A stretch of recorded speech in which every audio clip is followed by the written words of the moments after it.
إن الحمد لله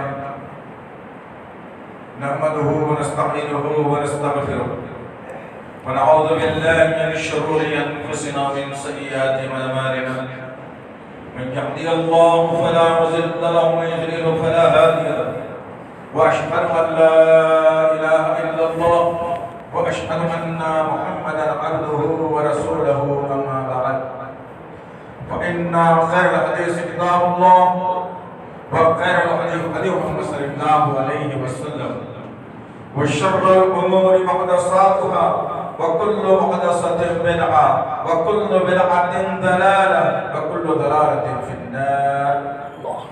قال الله تعالى في القرآن المجيد والفرقان الحميد أعوذ بالله السميع العليم من الشيطان الرجيم بسم الله الرحمن الرحيم. اقترب للناس حسابهم وهم في غفلة معرضون. ربي اشرح لي صدري ويسر لي أمري واحلل عقدة من لساني يفقهوا قولي. رب زدني علما آمين رب العالمین.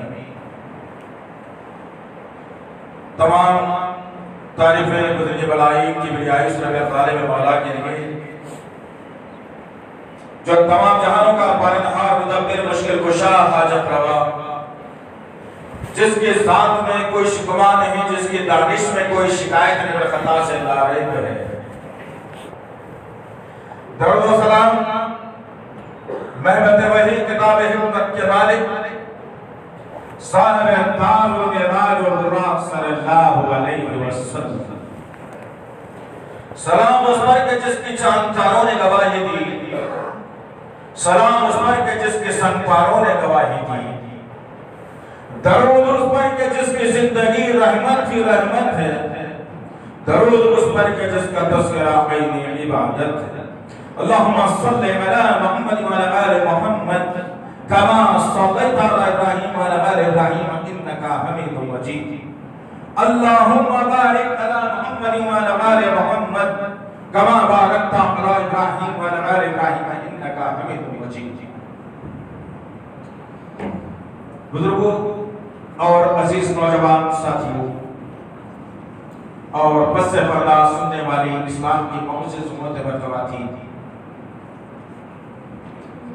اللہ کا شکر احسان فضل اور کرم ہے کہ اللہ وحدہ لا شریک لہ نے مسلمان گھرانے میں پیدا فرمایا، ایمان جیسی دولت سے مالا مال فرمایا، اور اللہ کا شکر احسان ہے کہ اللہ وحدہ لا شریک لہ نے رب کی ربوبیت، رسول کی رسالت اور فکر آخرت کے لیے ایک کتاب کلام اللہ نے عنایت فرمائی.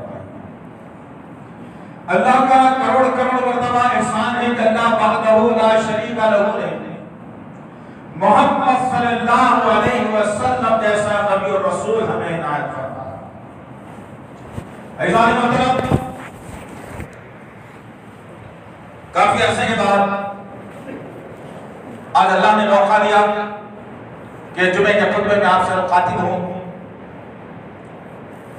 سوال یہ پیدا ہوتا ہے کہ ہر جمعہ آتے ہیں ہم، اذان ہوتی ہے، نماز ہوتی ہے، خطاب ہوتا ہے، کیا جمعے کے بعد سے لے کر جمعرات تک ہماری زندگیوں میں کوئی انقلاب آیا؟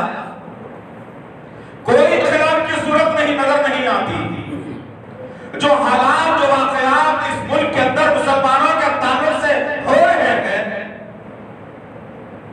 چاہے وہ اسلامی طریقہ کا نام لے کر ہو چاہے غیر اسلامی ہو، شدید ضرورت ہے اس بات کی میرے اور آپ کے لیے کہ میں اور آپ جمعے کا خطبہ سن کر کے انقلابی کیفیت اپنے اندر پیدا کریں اور قربان جائیے اسلام پر، اور قربان جائیے محمد صلی اللہ علیہ وسلم کے لائے ہوئے نظام حیات پر، اور قربان جائیے اللہ رب العزت خالق کائنات مالک ارض و سما کی سوچ و فکر پر کہ جس نے ہمیں جمعے کا دن دیا.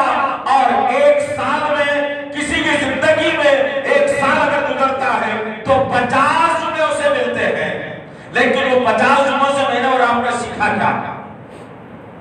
واحد مذہب ہے دنیا کا جو رینیول کرواتا ہے ہر 8 دن میں ایک مرتبہ آپ کو، جہاں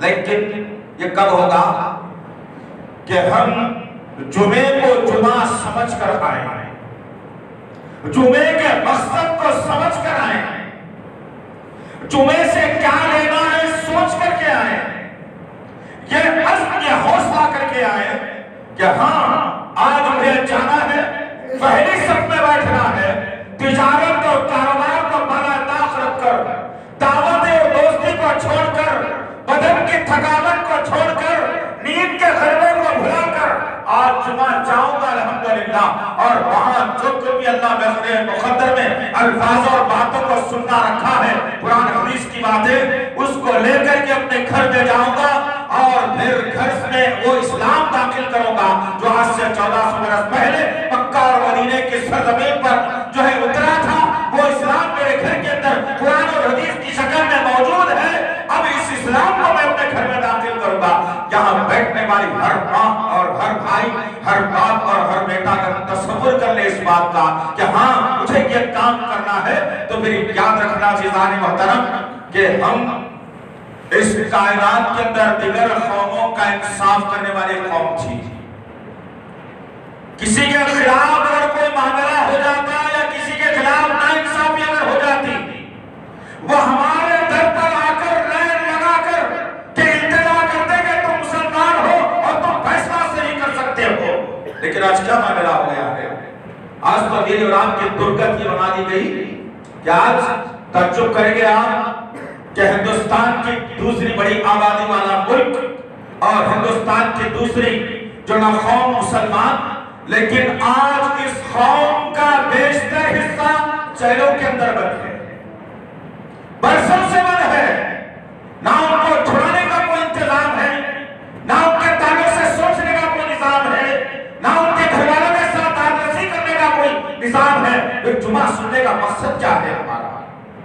ایک انخلاف برپا ہو جائے معاشرے میں، دشمن کو پتا چل جائے کہ ہاں ابھی لا الہ الا اللہ محمد رسول اللہ کے پڑھنے والے اس سرزمین پر زندہ ہے، ورنہ ہمارے دل تو مردہ ہو چکے، ورنہ ہمارے دل تو بس مردہ ہو چکے، ہمارا خیالات سوچ اور فکر کے اندر دنیا رچ اور بس گئی، ہم سوچتے بھی ہیں تو دنیا کے تعلق سے، بات کرتے بھی ہیں تو دنیا کے تعلق سے، ہر ملاقات ہوتی ہے تو دنیا کے تعلق سے۔ کیا ہم نے کبھی اسلام کو چلانے کے لیے کوئی فکر کی ہے؟ کیا ہم نے کبھی اسلام کے تعلق سے فکر مند ہو کر ہم نے کوئی فکر کی ہے؟ ہرگز نہیں۔ عزیزان محترم، بدلیے اپنے سوچ کو، بدلیے اپنے حالات کو۔ اللہ کا وعدہ ہے کہ جب تک کوئی قوم خود بدلنے کا ارادہ نہ کرے، اللہ اسے کوئی بدل کے نہیں رکھتا۔ تو آج معاملہ کیا ہے ہمارا؟ نہ تو ہم اسلامی طور پر ایک صف میں جمع ہیں، نہ سیاسی طور پر ایک صف میں جمع ہیں، نہ سماجی طور پر ایک صف میں جمع ہیں۔ ہر انسان چاہ رہا ہے کہ میرا بول والا ہو، ہر انسان چاہ رہا ہے کہ یہ بات جو بولی جا رہی ہے میرے خلاف میں بولی گئی ہے، ارے وہ تو غلط کرتے کہ کوئی پھر سنتے ہیں۔ وقت اور حالات مجھے اور آپ کو سکھا رہے ہیں۔ اللہ وحدہ لا شریک لہ، 1400 برس پہلے میرے اور آپ کے آقا محمد صلی اللہ علیہ وسلم کے قلب اطہر پر جو کلام نازل کیا ہے، جن احکامات کو نازل کیا ہے، جن پیشن گوئیوں کو نازل کیا ہے، جن واقعات کو نازل کیا ہے، آج ہماری نظر ان تمام چیزوں سے دور ہو چلی ہے، دور ہو چلی ہے۔ انسان یہ سمجھ رہا ہے کہ اسے مرنا نہیں ہے، انسان یہ سمجھ رہا ہے کہ سب سے بڑی کوٹھی اور بلڈنگ میری ہے تو میرا نام زندہ ہے۔ استغفر اللہ ربی من کل ذنب واتوب الیہ۔ یہ سوچ کس کی تھی عزیزان محترم؟ یہ سوچ کس کی تھی آخر؟ اللہ نے ایک سوالیہ نشان 1450 برس پہلے ایسے تمام دنیا کے انسانوں کو دیا اور اس میں بالخصوص مسلمانوں کو دیا۔ اللہ اکبر! سوچو کرو، پڑھو کبھی قرآن، تدبر کرو کبھی قرآن پر، بیٹھو 4-5 لوگ جن کو اچھا قرآن پڑھنے آتا ہے ان کو بٹھاؤ، ان کو سمجھو، بولو کہ ہم کو قرآن نہیں آتا تم سکھاؤ، یا تو قرآن میں کیا لکھا ہے ہمیں بتاؤ۔ آج ہمیں خود غافل ہے تو دوسری قوموں کی رہبری میں اور آپ کیا کریں گے؟ کیا کریں گے میں اور آپ دوسروں کی رہبری؟ اللہ نے ابھی ہم نے آپ کے سامنے خطبہ مسنونہ کے بعد جس آیت کریمہ کا انتخاب کیا ہے وہ بڑی چونکا دینے والی آیت ہے، وہ بڑی چونکا دینے والی آیت ہے، وہ بڑی فکر دینے والی آیت ہے، تدبر کروانے والی آیت ہے، ایک ڈر اور خوف پیدا کرنے والی آیت ہے اپنے دلوں کے اندر۔ اللہ نے 1450 برس پہلے کہا، سورۃ الانبیاء 21 نمبر کا سورہ ہے، جہاں سے شروع ہوتا ہے سورہ، اس کی آیت نمبر 1 ہی ہم نے تلاوت کی۔ آیت نمبر 1 پڑھو قرآن میں، جمعے کے بعد جیسے امام صاحب سلام پھیرے پوری مسجد خالی، کہاں جا رہی نہیں معلوم، کیوں جا رہی نہیں معلوم، کیا جمعے کا اصول ہے کیا جمعے کا طریقہ کار ہے یہ؟ جمعے کو مسلمانوں کو ایک جگہ کرنے کا مقصد کیا تھا اللہ اس کے رسول کا؟ کہ ہر خاندان الگ الگ، ہر سوچ و فکر رکھنے والا الگ الگ۔ بہت دن ہو گیا، 4-5 دن ہو گیا میرے ساتھی سے ملاقات نہیں ہوئی، چلو جمعے میں مل جائے گا۔ جب جمعے میں ملاقات ہوئی اس سے تو اس کو چھوڑ کر سلام کر کے ہاتھ بتا کے چلے جا رہے، یہ جمعے کا اصول نہیں ہے۔ ایک دوسرے کی دادرسی کرنا، ملاقات کرنا، ایک دوسرے کے بارے میں سوچ و وچار کرنا، بیٹھنا، اچھی باتوں کا کرنا، یہ ہے جمعے کا مزاج اور مقصد، جس کو میں نے اور آپ نے فوت کر دیا، میں نے اور آپ نے فوت کر دیا۔ یہ آیت مجھ سے اور آپ سے کیا سوال کرتی ہے؟ پورے انسانوں سے دنیا کے کیا سوال کرتی ہے؟ بالخصوص ایمان والوں سے کیا سوال کرتی ہے؟ کبھی بیٹھو اطمینان کے ساتھ میں، اس ایک آیت پر ہی میں اور آپ تدبر کریں، اس ایک آیت کو بھی اپنی زندگی میں لانے کی کوشش کریں، اس ایک آیت سے میں ڈرنے کی اور فکر کرنے کی کوشش کروں۔ وہ کیا ہے؟ اللہ نے واضح طور پر کہا، اللہ کے نبی صلی اللہ علیہ وسلم کے بعد 4 خلفائے راشدین، پھر تبع تابعین، پھر ائمہ کا دور، پھر بزرگوں کا دور، آج تک ہم دیکھ رہے ہیں اتنے سارے حالات، لیکن اللہ کی آیت ایک طرف ہے۔ اللہ نے کہا بسم اللہ الرحمن الرحیم، اقترب للناس حسابهم وهم في غفلة معرضون۔ اللہ اکبر، اللہ وحدہ لا شریک لہ نے بہترین بات کہی اور کہا کہ لوگوں کے حساب کا وقت قریب آ گیا ہے۔ اللہ اکبر، دل میں دھڑکن پیدا ہونے چاہیے۔ بلڈ پریشر اگر بڑھنا ہے تو اس ایک آیت کے ذریعے سے بڑھ جائے، شوگر اگر بڑھ گئے تو اس ایک آیت کی فکر میں بڑھ جائے، ماتھے میں پسینہ اگر آ جائے تو اس ایک آیت کو لے کر کے آ جائے، اور ہاتھوں پیروں میں لفظ اگر آ جائے، ہیبت دل دھڑکنا شروع ہو جائے تو اس ایک آیت کو لے کر ہو جائے۔ کیوں؟ اللہ وحدہ لا شریک لہ، جو تمام کائناتوں کا مالک آقا ہے، جس کی ملکیت میں ذرہ برابر کسی کا دخل یا شریک نہیں ہے، وہ خالق کہتا ہے کہ لوگوں کے حساب کا وقت قریب آ گیا ہے، اور یہ لوگ ہیں کہ غفلت میں پڑے ہوئے ہیں۔ سوچ لو، بغل میں منڈے آپ کے سوچنا، خطبہ ختم ہونے تک سوچنا، دل دماغ لگا کر کے سوچنا، کیا یہ اللہ کی آیت مجھ پر صادق نہیں آتی؟ کیا یہ اللہ کی آیت میں سچی نہیں مانتا؟ استغفر اللہ استغفر اللہ استغفر اللہ۔ اللہ وحدہ لا شریک لہ ڈرانے کے لیے کہہ رہا ہے کہ بندو تمہارے حساب کا وقت قریب آ گیا ہے۔ اللہ اکبر، تمہارے حساب کا وقت قریب آ گیا کہ تم غفلت میں پڑے ہوئے ہو، اور آج خود فکر کر رہا ہے کہ میں اللہ کی بارگاہ میں جاؤں گا، اللہ مجھ سے سوال کرے گا، کیا میں اس کا جواب دینے کے قابل ہوں؟ میں تو اس قابل نہیں ہوں کہ جسم سے روح نکال دی گئی، منو مٹی کے نیچے ڈال دیا گیا، دوست احباب رشتہ دار چھوڑ کے چلے گئے، منکر اور نکیر آ گئے اور سوال کرنے لگے، من ربو کا، کیا اس کا جواب دینے کے قابل ہوں میں؟ نہیں، تربیت ہی نہیں، سوچ نہیں، فکر نہیں ہے۔ یہ سوچ رہا ہے انسان کہ ایک پلاٹ پر دوسرا بنا لوں، ایک بینک بیلنس پر دوسرا بنا لوں، اچھا نوٹ جمع کر لو، اچھے گھر میں کھانے کھا لو، بہترین گھر کو سجا کر کے رکھو، بہترین عالیشان زندگی گزارو۔ استغفر اللہ، یہی ہے جو آخرت سے منہ مارنے والی بات ہے۔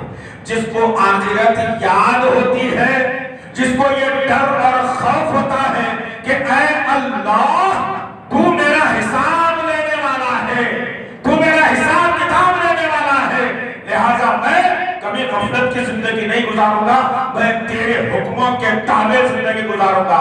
ایک سوال یا نشان اگر مسلمانوں کے ذہن میں آ گیا تو پھر فجر میں مسجد تک دامنی کا شکوہ ہو جائے گی کہ ہائے ہائے مصلی پلٹ کر کے آ گئے، یہ مسجد چھوٹی پڑ رہی ہے، اسے بڑی بنا دیا جائے۔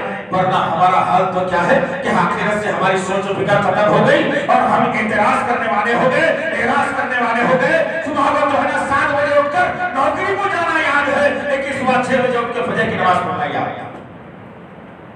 حساب کیا لوگ ہیں اللہ کے پاس؟ کتنی نمازیں فجر کی ہوگی جن کو ہم نے ضائع کی ہوگی؟ کتنے ایسے جمعے ہوں گے جن کو جمعہ نصیب ہی نہیں ہوا ہوگا؟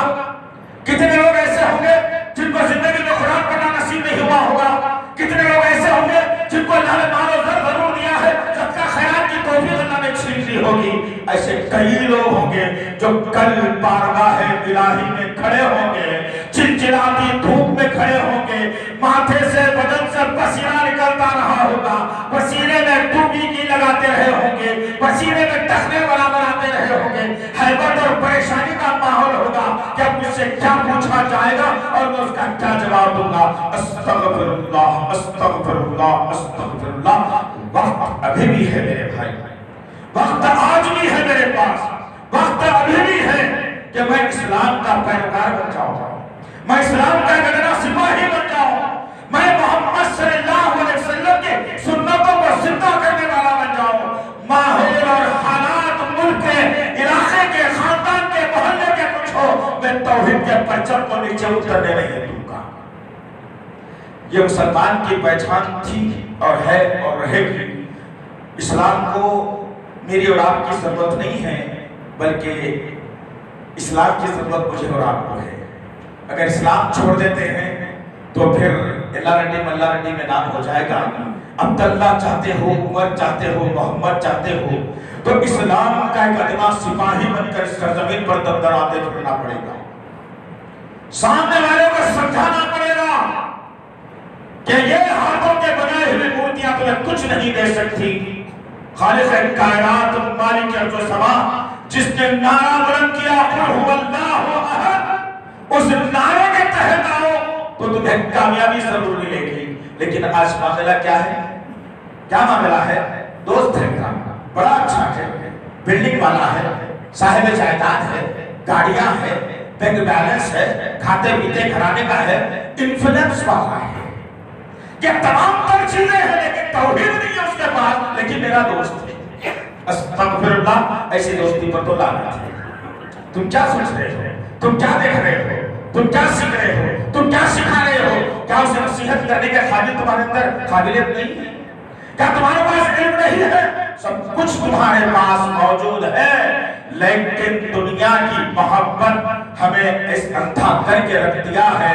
آؤ ذرا دیکھتے ہیں کہ اللہ کا امتحان کیا ہوتا ہے، کس طریقے سے امت کی ماں عائشہ صدیقہ رضی اللہ تعالی عنہا نے میرے اور آپ کے آقا محمد صلی اللہ علیہ وسلم سے سوال کیا، اور کیسا اللہ کے نبی صلی اللہ علیہ وسلم نے جواب دیا۔ بڑا ہی دردناک منظر ہے جنان محترمہ کے کا۔ ایک مرتبہ اللہ کے نبی صلی اللہ علیہ وسلم اما عائشہ کے حجرے میں داخلہ لیتے ہیں، اور پھر دیکھتے کیا ہے کہ اپنی چہیتی بیوی عائشہ صدیقہ رضی اللہ تعالیٰ عنہ سجدوں میں اور رو رہی ہے، آنکھ سے آنسو جاری ہیں۔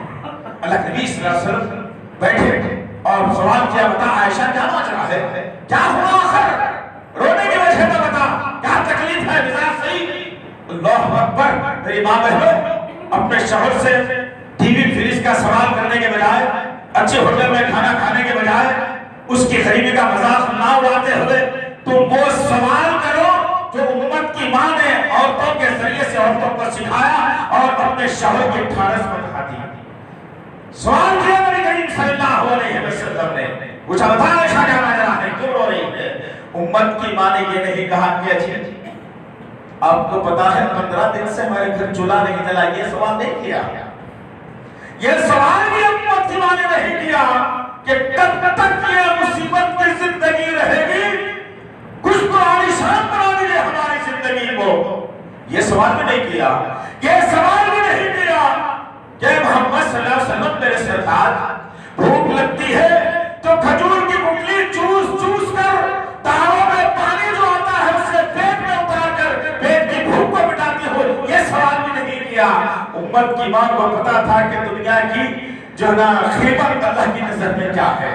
امت کی ماں پوچھتی ہے، یا رسول اللہ، آج جیسا آپ ہمیں پہچان رہے ہیں اور میں آپ کو پہچان رہی ہوں، کیا کل قیامت کے دن آپ بھی ایسے ہی ہمیں پہچانیں گے؟ اللہ اکبر، عمدہ سوال تھا،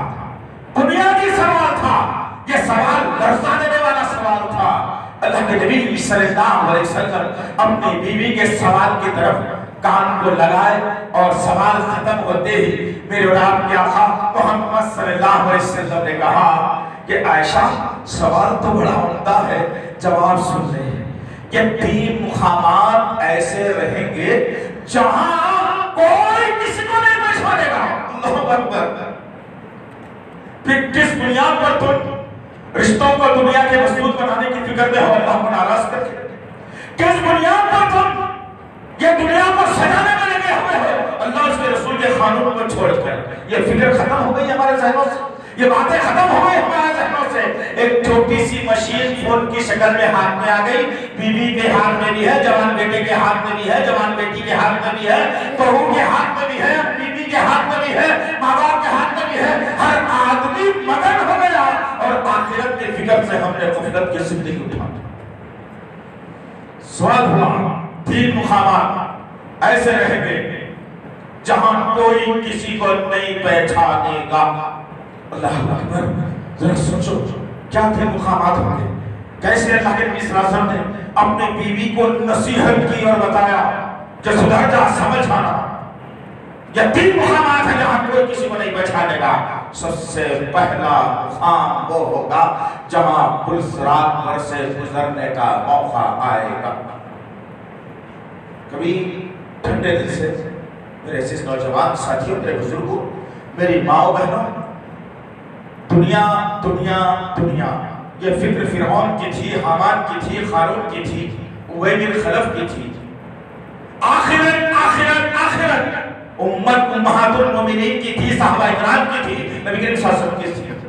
تو یہ آخرت کی فکر کبھی فیملی کو لے کر کے، بیوی بچوں کو، ماں باپ کو، بھائی بہن کو، سب کو لے کر کے بیٹھ کے فکر آخرت روز ایک مرتبہ یاد دلانا ضروری ہے۔ روز ایک مرتبہ یاد دلاؤ کہ پلسرات ہے کا آخر کس بلا کا نام ہے، کس خطرناک مقام کا نام ہے، آخر پلسرات ہے کیا یہ چیز، یہ کیا بلا ہے؟ ہم نے کبھی اپنے بچوں سے ڈسکشن نہیں کیا، اس بات نے کیا ہے کبھی آپس میں دوستوں میں بیٹھ کے کبھی سوچا کہ پلسرات کیا ہے؟ وہ دوسرے سن رہے ہیں، چلو ذرا کسی عالم صاحب سے معلوم کریں گے، حدیث کی کتابیں کھولیں گے، چلو ریاض الصالحین سے معلوم کر کے دیکھیں گے، چلو بخاری اور مسلم سے معلوم کریں گے، پلسرات ہے کیا بلا آخر، کیوں لگایا گیا ہے اس اتنا؟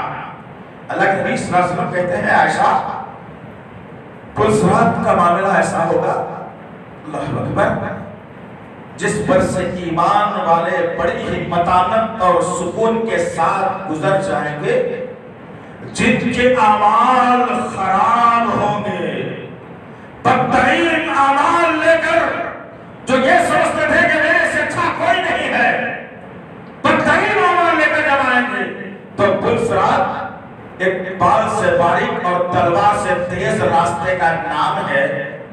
جیسے ہی یہ بدخواش آدمی قدم رکھے گا، نیچے جہنم کھولتی ہوئی ہے، پیر رکھے گا اور کٹ کر کے اس جہنم کے درکے میں ہمیشہ کے لیے جہنم رسید ہو جائے گا۔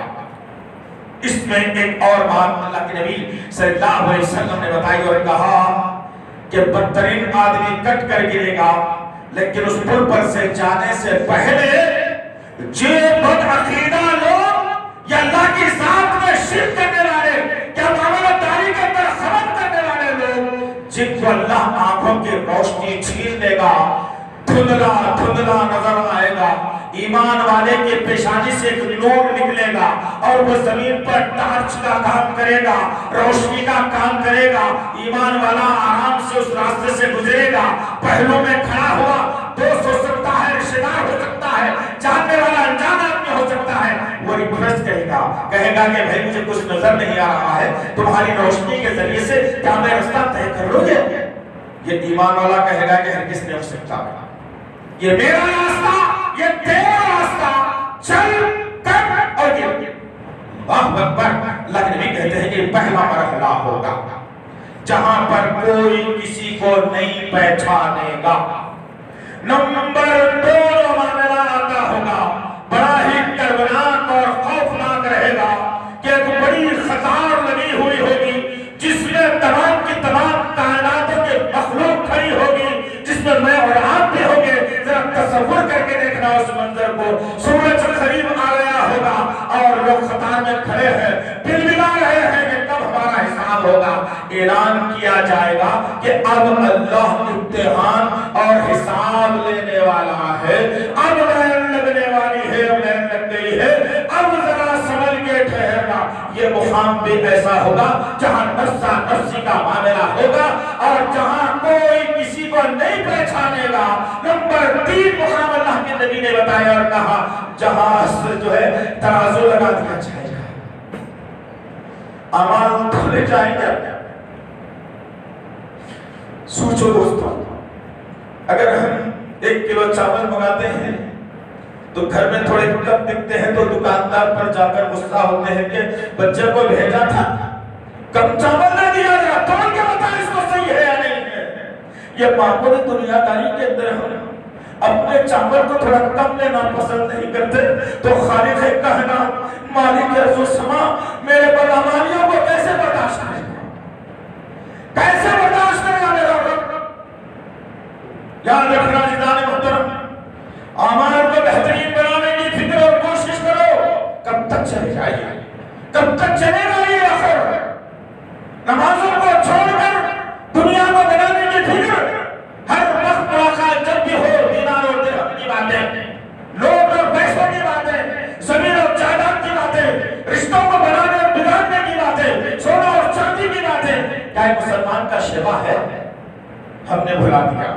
اللہ کے نبی کہتے ہیں جہاں پل صراط، جہاں پر ترازو لگا دیا گیا، اعمال تولے جائیں گے۔ رکھو بھائی رکھو، اس کے اعمال رکھو، سیدھی جانب رکھو، بڑے اچھے اعمال کتنے ہیں رکھو، سیدھی جانب سارے کے سارے اعمال رکھ دیے گئے۔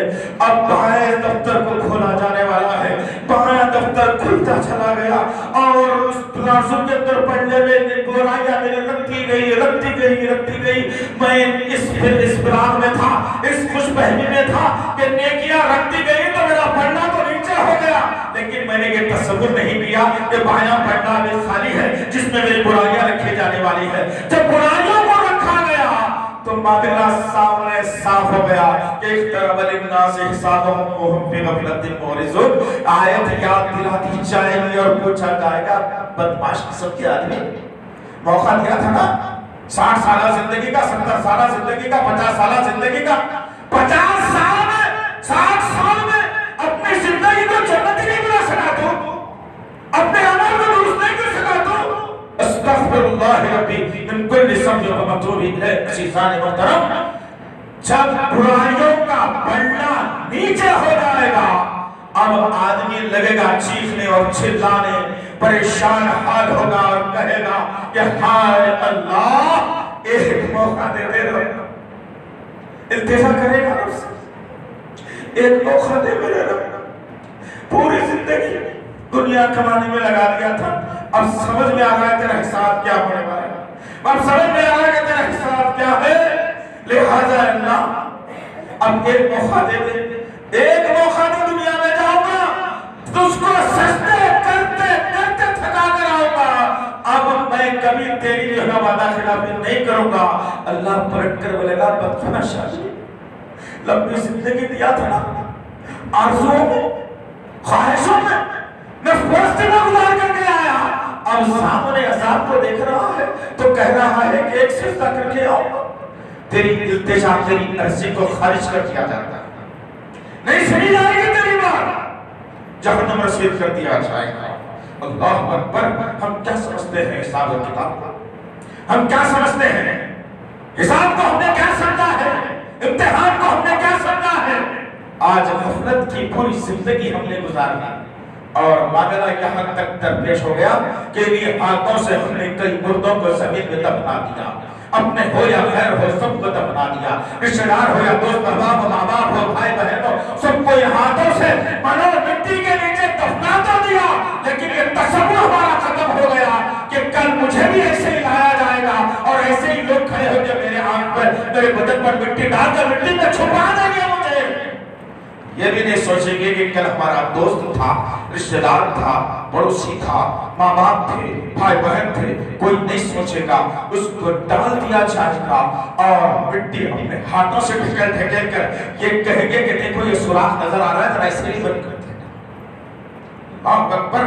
پھر کس بات کی عقل ہے ہمارے پاس، کس بات کی فکر ہے ہمارے پاس؟ ہم نے اپنی زندگی کو چھوڑ دیا، کہ زندگی ایک پانی کا بلبلا کر ذہن میں رکھنا اس بات کو. بارش ہوتی ہے، خطرات ٹپکتے ہیں تو ایک چھوٹا سا پانی کا بلبلا ہوتا ہے، 2 منٹ 2 سیکنڈ میں ختم ہو جاتا ہے. زندگی کی مثال اسی طریقے سے ہے. جو بچا ہوا پانی ہے تمہارے پاس گھر میں یا پھر سمندر میں، وہ تمہاری آخرت ہے. یہ جو بلبلا پانی کا پیدا ہو رہا ہے یہ صرف تمہاری دنیا ہے، یہ کبھی بھی چھینی جا سکتی ہے، کبھی بھی ختم کر دی جا سکتی ہے. لیکن کہاں ہے فکر؟ کہاں ہے ہماری فکر؟ کہاں ہے ہماری؟ کون سی فکر کی میں بات کروں آپ سے؟ کتنی فکر کی میں آپ سے بات کروں؟ اگر صرف روز ہمارے گھر میں جنت کا تصور تو رہتا ہی رہتا ہے، لیکن ہم نے ان بدعمالیوں کو لے کر جنت میں جانے کے بڑے خواہش ہیں. جنت میں جانے کے بڑے خواہش مند ہیں ہم لوگ. سوچو ذرا، تدبر کرو کہ کیا یہ بدعمالیاں لے کر میں جنت میں جا سکتا ہوں؟ اللہ کے نبی صلی اللہ علیہ وسلم کی کون سی بات پر یقین کرے گی یہ امت؟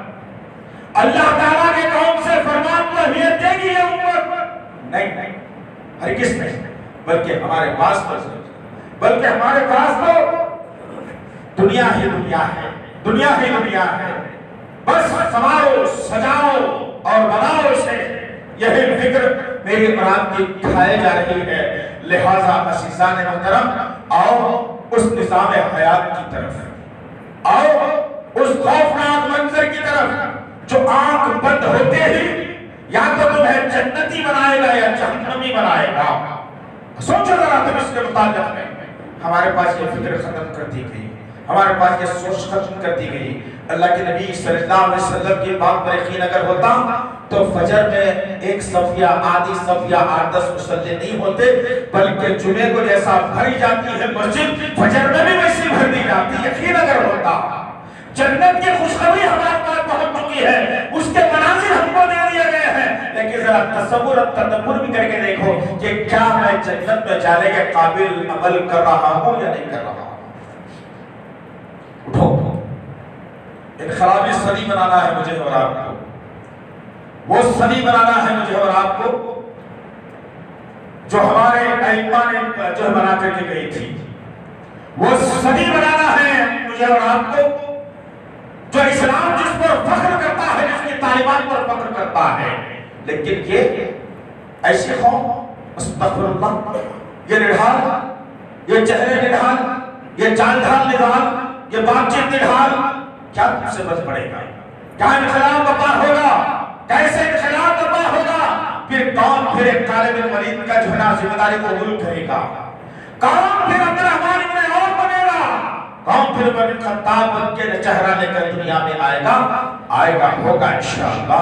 لیکن اس کے لیے مجھے اور آپ کو ضروری ہے کہ میں اور آپ اپنی نفسانی خواہشات کی قربانی دے، اپنی نفسانی خواہشات کو جو نہ کچل کے رکھ دے، اپنی نفسانی خواہشات کو پاش کر دے، اور ہر نفس کی خواہش کے سامنے اللہ اس کے رسول کے قانون کو لا کر کھڑا کر دے. آؤ میرے اور آپ کے آقا محمد صلی اللہ علیہ وسلم نے کیا کہا، کیا بتایا، کیا حکمت سکھائی، کیسے ڈرایا، کیسے چتاوی دی.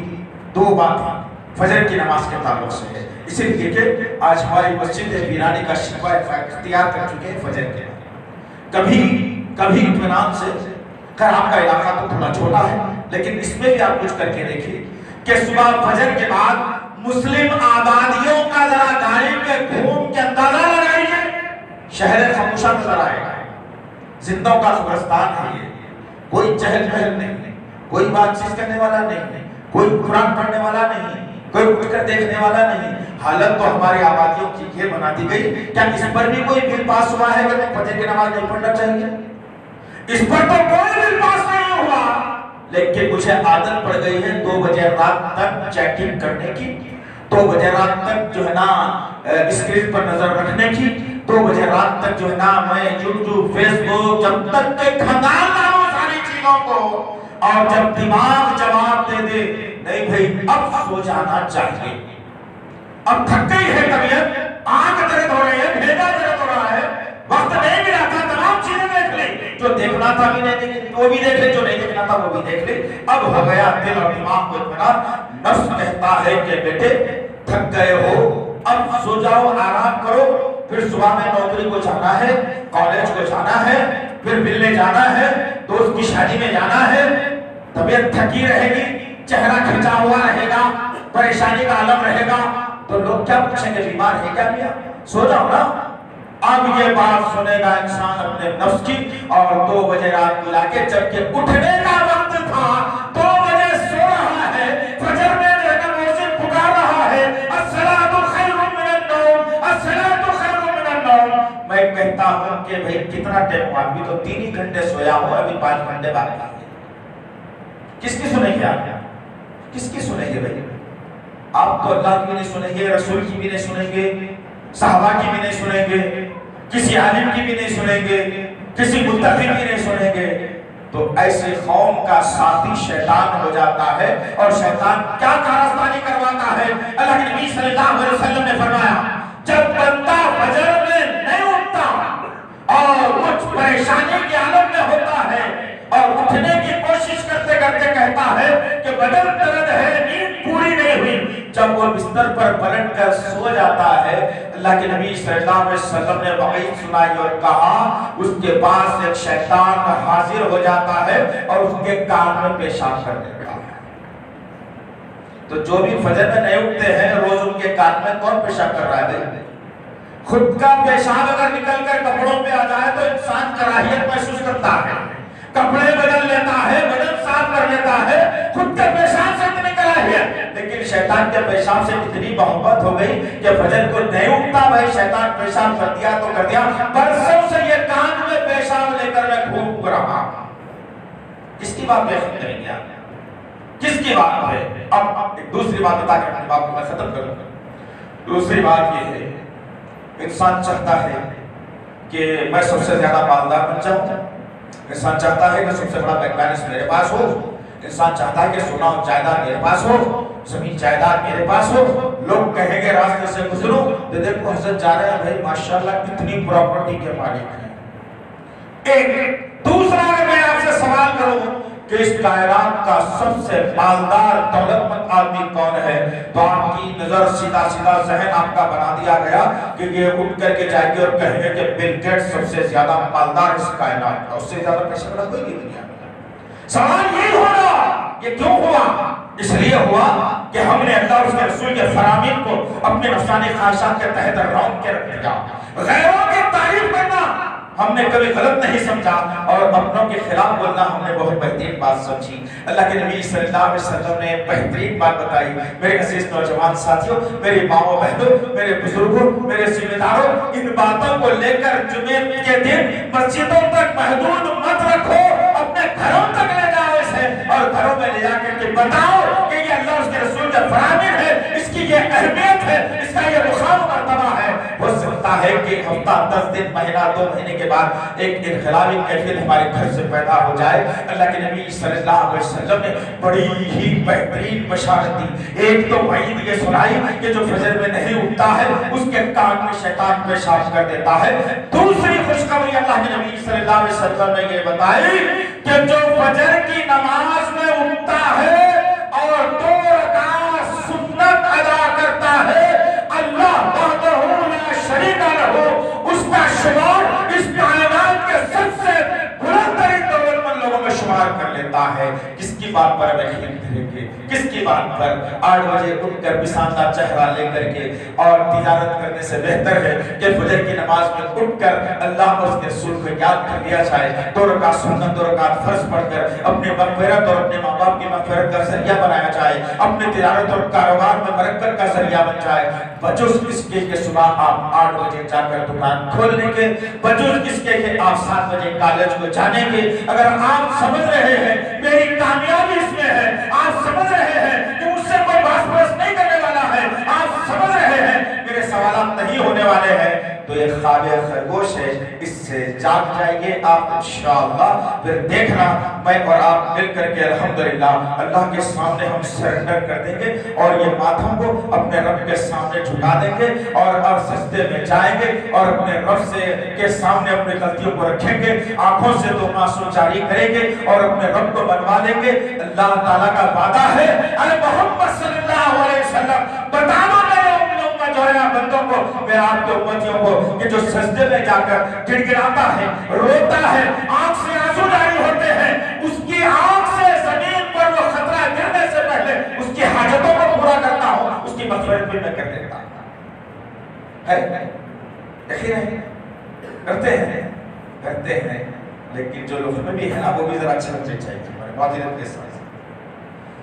دھوکہ دے کر، جھوٹ بول کر، فریب دے کر کے جو کمائی جاتی ہے، آپ کماتے ایک ہے لیکن آپ کے پیچھے ایک لمبی قطار ہے جو کھا رہی ہے، جو سب کی دعائیں رائے کر کرتے ہیں۔ پریشانی کی حالت میں رہو، غربت میں رہو، فکر کی کوئی بات نہیں ہے، گوشت روز نہیں کھائیں گے، ترکاری کھائیں گے روز، روٹی چاول نہیں کھائیں گے، جو ملا اللہ نے مقدر میں رکھا ہے وہ کھائیں گے، لیکن کبھی اپنے حلق سے دھوکہ دیا ہوا نوالا، جھوٹ بولی ہوئے رقم اپنے حلق سے کبھی نہیں اتاریں گے۔ یہ عہد کر کے آئیے، پھر دیکھیے اللہ آنے فارغ دعاؤں کو قبول کرنے والا ہے۔ اللہ سے دعا ہے کہ اللہ وحدہ لا شریک لہ، جو بھی کہا گیا ہے سب سے پہلے کہنے والے کو پھر سننے والوں کو صحیح طور پر عمل کرنے کی توفیق دے میرے پاک پروردگار۔ یا اللہ ہم گنہگار ہیں، ہم خطا کار ہیں میرے پاک پروردگار، ہم تو نسیان سے پیدا ہوئے ہیں اللہ، ہمارے اندر غلطیاں ہی غلطیاں ہیں میرے اللہ، ہمارے اندر گناہ کرنے کی جو ہے نا ایک عجیب سی فکر ہے میرے پاک پروردگار، لیکن میرے غفور رحیم نبی نے بتایا ہے کہ تیرے رحمت کی چادر ہمارے گناہوں سے زیادہ بڑی ہے۔ یا اللہ ہمارے گناہوں کو اپنے رحمت کی چادر میں ڈال کر اسے نیکیوں میں تبدیل کر دے میرے پاک پروردگار۔ یا اللہ دنیا میں آدمی کھوٹا سکہ لے کر خریدنے نکلتا ہے لیکن وہ خرید نہیں پاتا، وہ مجرم قرار دیتا ہے۔ یا اللہ کل قیامت کے دن ہم یہ کھوٹے اعمال لے کر کے آئے میرے پاک پروردگار، تو ان کھوٹے اعمال کو ایسے ہی پھینک دینا میرے غفور رحیم، اپنے رحمت کی چادر میں چھپا لینا میرے پاک پروردگار۔ یا اللہ جو نیکیاں جو ہے نا چھوٹی بڑی ہم کرتے ہیں اسے قبول فرما میرے پاک پروردگار، جو غلطیاں کرتے ہیں وہ نسیان سے ہے میرے پاک پروردگار، ہمارا ارادہ تو نہیں ہوتا کہ گناہ کرنا، غلطیاں کرنا، لیکن اے میرے اللہ شیطانی وسوسے بھی ایک چیز ہے میرے غفور رحیم، تو ہم کو شیطانی وسوسوں سے ہماری حفاظت فرمائے اللہ، شیطانی وسوسوں سے ہماری حفاظت فرمائے اللہ، شیطانی وسوسوں سے ہماری حفاظت فرمائے اللہ، ہر گناہ کرنے سے ہماری حفاظت فرمائے اللہ، کانوں کے گناہ سے بچا میرے اللہ، آنکھوں کے گناہ سے بچا میرے اللہ، ہاتھ پیر کے گناہوں سے بچا میرے اللہ، زبان کے گناہوں سے بچا میرے اللہ، نفسانی خواہشات کے گناہوں سے بچا لے میرے اللہ۔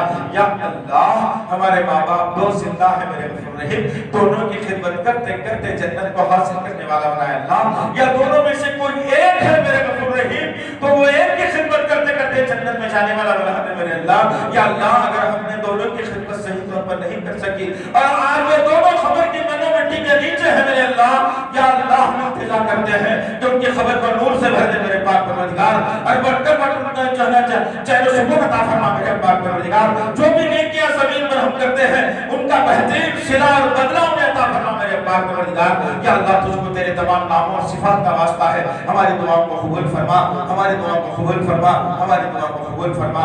ربنا تقبل منا انك انت السميع العليم وتب علينا انك انت التواب الرحيم، وصلى الله تعالى على خير خلقه محمد وعلى اله وصحبه اجمعين برحمتك يا ارحم الراحمين والحمد لله رب العالمين۔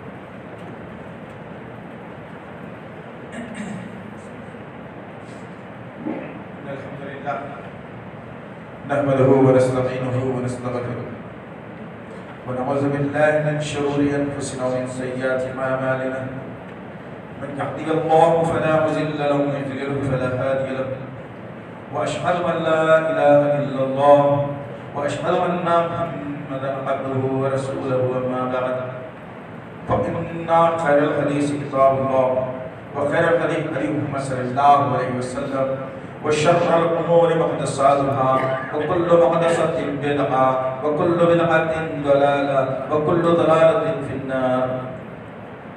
قال الله تعالى في القرآن المجيد والفرقان الحميد، أعوذ بالله السميع العليم من الشيطان الرجيم، بسم الله الرحمن الرحيم، إن الله وملائكته يصلون على النبي يا أيها الذين آمنوا صلوا عليه وسلموا تسليما۔ اللهم صل على محمد وعلى ال محمد كما صليت على ابراهيم وعلى ال ابراهيم انك حميد مجيد اللهم بارك على محمد وعلى ال محمد كما باركت على ابراهيم وعلى ال ابراهيم انك حميد مجيد ربنا آتنا في الدنيا حسنة وفي الآخرة حسنة وقنا عذاب النار ربنا آتنا في الدنيا حسنة وفي الآخرة حسنة وقنا عذاب النار ربنا آتنا في الدنيا حسنة وفي الآخرة حسنة إن الله يأمر بالعدل والإحسان وإيتاء ذي القربى وينهى عن الفحشاء والمنكر والبغي يعظكم لعلكم تذكرون